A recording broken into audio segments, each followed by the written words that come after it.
si la palabra de Dios nos habla de sanidad, ¿por qué me he acostumbrado a convivir con mi defecto, con mi problema físico? La cuestión es que no venimos a buscar solución. ¿Sabe por qué? Porque usted no cree que hay solución. Tener a Cristo no es ser buena persona necesariamente. Hay muchas otras cosas que nadie más puede ofrecer, que nadie más puede mostrar, porque no tienen lo que hay que tener para que eso pase. Es a Cristo en su corazón. Entonces, el que tiene a Cristo en su corazón, alguna diferencia, aparte de ser buena persona que se espera, tiene que ocurrir. Y una de las cosas que tiene que ocurrir son esos milagros y esas cosas de las que Dios habla en su palabra y que habla mucho. Y quiero empezar con Mateo capítulo 10, versículo 1. Está hablando de Jesús, el ministerio que Jesús tiene, Él se lo da a los discípulos y le dice un par de cosas que a mí me llamaron mucho la atención. Mire cómo dice Mateo 10, 1. Dice, entonces llamando a sus 12 discípulos, les dio autoridad sobre los espíritus inmundos para que los echasen fuera y para sanar toda enfermedad y toda dolencia. Entonces, hay dos áreas claras en este pasaje en el que Jesús le dice a sus discípulos, porque eran las áreas en las que Él se movía. Porque hay un mundo espiritual, hermano. Hay un mundo espiritual que se maneja, que se mueve. Y si tú no haces nada, Él sigue moviéndose. Y luego está la sanidad. Son dos áreas distintas, una es física y otra es espiritual. Entonces, ese mundo espiritual, si yo no hago algo como iglesia, cada vez estará más, creciendo más y teniendo más influencia y destruyendo más, porque el fin de todo no es el dinero. El fin de todo para el diablo es destruir. Entonces, cuanto más jovencitos destruye, más jovencitas destruye, más matrimonios destruye, más hombres y mujeres destruye, esa es su tarea. Hay un mundo espiritual y yo tengo que hacer algo. Y el otro es el físico. Y el físico tiene que ver con la sanidad, porque lo que te puede parar a ti es tu enfermedad. Y el Señor dice, o le pones atención a eso, o nunca progresarán, nunca avanzará mi iglesia. Porque la iglesia, escuche, la iglesia no es para estarse quieta, la iglesia es para avanzar. Por eso, entonces, nos hace oposición, pero la iglesia hace presión porque está en movimiento, y entonces las puertas del Hades no prevalecen, ceden y retroceden, y entonces la iglesia avanza. Y las puertas del Hades ceden y retroceden, y entonces la iglesia avanza. Entonces, si la iglesia no avanza, el diablo no tiene que prevalecer en nada, él está tranquilo. Y es lo que la mayor parte del mundo cristiano está ocurriendo hoy en día, que el diablo no tiene nada de qué defenderse, porque no hay nadie que le esté atacando.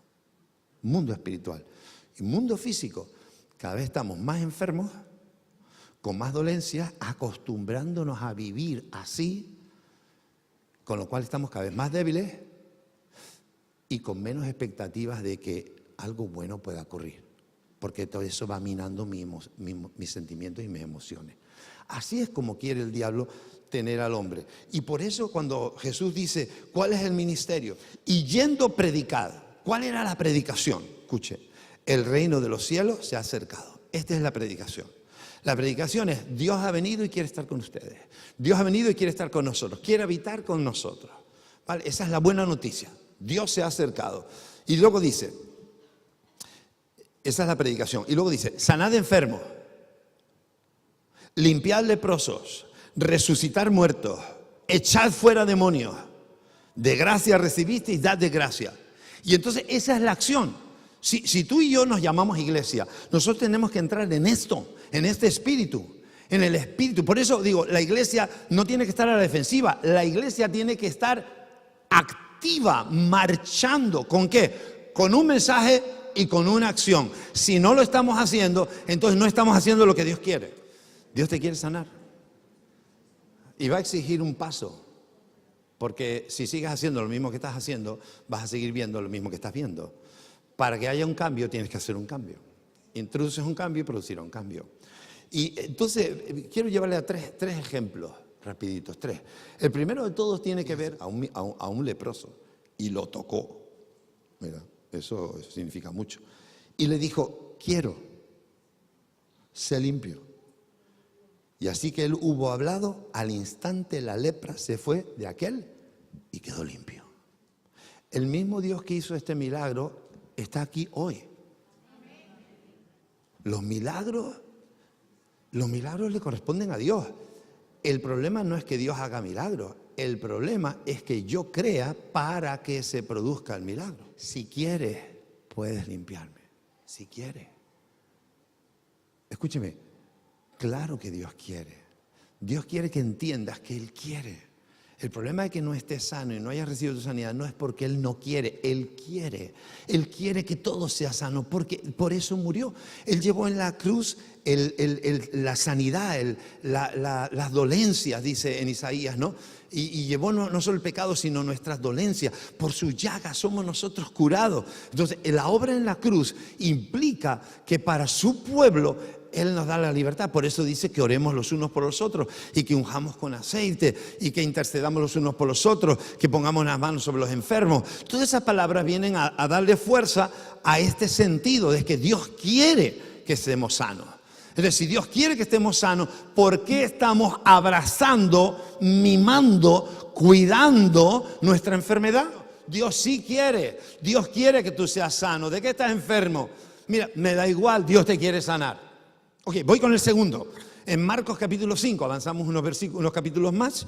Y en Marcos 5, 25 nos habla de una mujer que expresa otra cosa. Busqué varios ejemplos que expresan otras cosas. Y ella decía, no Cristo, ella decía, si tocare tan solo su manto, ella, que la azote. Y por eso Jesús luego le dice, mujer, tu fe.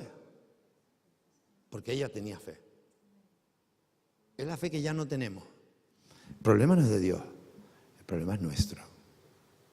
Y por eso no vemos más gloria, por eso no vemos más unción, por eso no vemos más milagros. Por eso, ¿sabe por qué?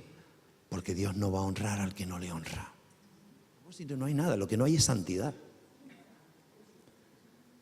Lo que no hay es santidad.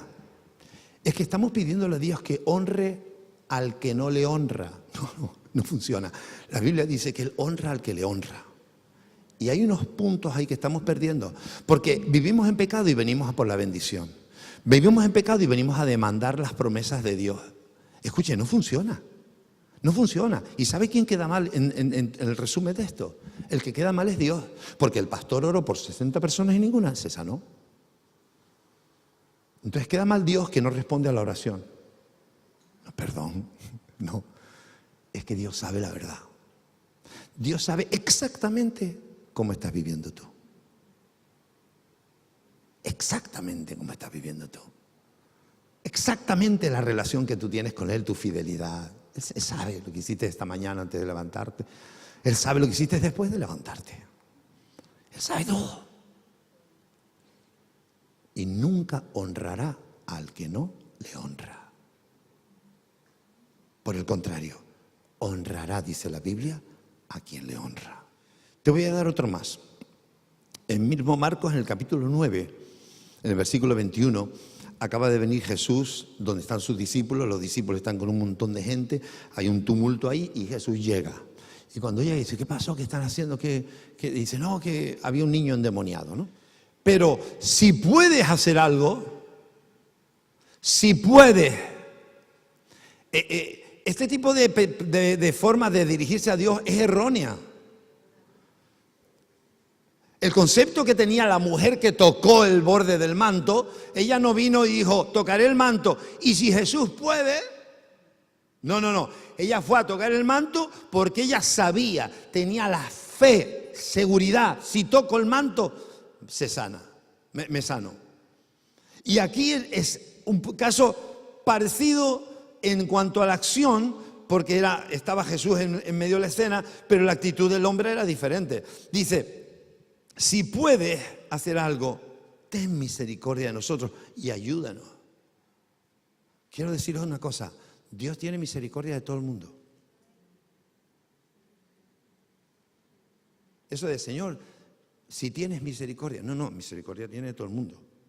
Hay que tener un poco de cuidado también como oramos a veces, ¿no? Dice, si tienes misericordia de nosotros, ayúdanos. Y Jesús le dijo, si puedes creer, porque el secreto es si puedes creer. Al leproso le dijo, quiero, quiero ser limpio, quiero. Es que Jesús quiere. Si puede, ¿cómo que si puede? Si es Dios, ¿cómo que si puede? ¿De qué estamos hablando? Es Dios. Quiere y puede. ¿Dónde está el problema? Si Él quiere y puede, ¿dónde está el problema? El problema está en mí, no está en Dios. No vengo a traerle el problema y tirárselo a Dios, la culpa es tuya. No, la culpa jamás será de Dios, porque Él estableció algo en la cruz del Calvario para que yo fuera limpio de pecado, pero también libre, sano de toda enfermedad. Tengo que creer eso, porque si no creo no va a ocurrir. Mencionarles 3 puntitos nada más sobre los impedimentos. 3 cosas les menciono. Número 1, una vida de pecado. Una vida de pecado no va a dar lugar a milagros. Una vida de pecado. Número 2, la falta de perdón. Si no hay perdón de verdad, si vivimos regañados con la gente, si no queremos ver a un montón de gente, que prefiero no verlo, si mantengo una amargura en mi corazón, un rencor en mi corazón con cosas, con gente, hasta con países, hasta con Dios, rencor y odio o falta de perdón a Dios. Hay mucha gente que vive así, mucha gente. Y la tercera es la incredulidad. Realmente no creo. No creo que Dios lo vaya a hacer. Estas 3 cosas limitan todo lo que Dios quiere hacer. Si tú no haces algo, no va a pasar nada porque Dios ya hizo lo que tenía que hacer. Entonces se trata de acercarnos a Dios y decirle: Dios, ayúdame con esto. Líbrame de mi pecado. Líbrame de mi pecado. De mi pecado oculto, el que nadie sabe. Y vas cargando con tu pecado y estás amargado, ¿sabes? Porque el pecado es tu Señor y te tiene trincado. Te tiene trincado. Y al mundo le dice: ay, pero por dentro tú estás mal, tú lo sabes. Y quizás solo lo sabes tú. Pero con que lo sepas tú ya es suficiente. Amargado. Jamás prosperarás porque lo sabes. Falta de perdón. Es tan abundante la falta de perdón y la incredulidad que no creo. Yo no creo que Dios me sane. Esa falta de creer que Dios ha dicho y que Dios lo va a cumplir. Escucha el sonar de nueva esperanza, un eco del cielo. Se oye una voz.